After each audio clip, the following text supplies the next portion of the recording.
right, so what we're gonna talk about here is internal rotation of the hip. It's gonna occur when the leg is mostly behind. We're gonna be more biased in internal rotation. That's also as we're extending and up into the core from these inner thigh muscles.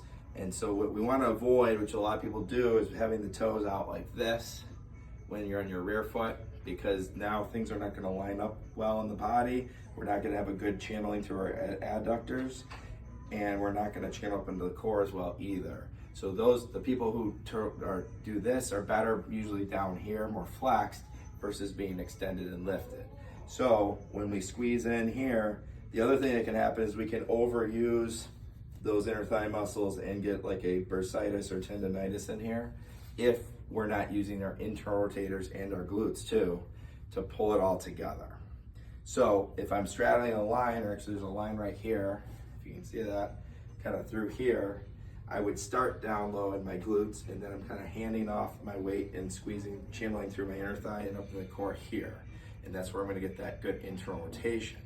Now, if you have trouble with this for any reason, you can actually go wide and kind of go into like a golf swing, or if you're working on your golf swing or tennis serve, if the case may be where you're doing a lateral shifting motion, what you can do is as you're coming across, you start back in your hips, again, focusing on channeling the sagittal plane because those are the stronger muscles. As you come across, you're gonna lift up, and that's where we come into our twist too. Now, depending on what you're doing, the golf swing would be more here or more pitched forward. If our bucket's a little pitched, but we're gonna sit back and lift up, and I can come back through. So I'm doing this horseshoe and that lift twist at the top. But think about how when you do that, you wanna pivot through that leg, and that's where you're gonna get your internal rotation there. You're gonna be doing the same here, but you're free to have your toes out a little bit with this, because ultimately you wanna be kind of facing more in that direction anyway, and you wanna over twist.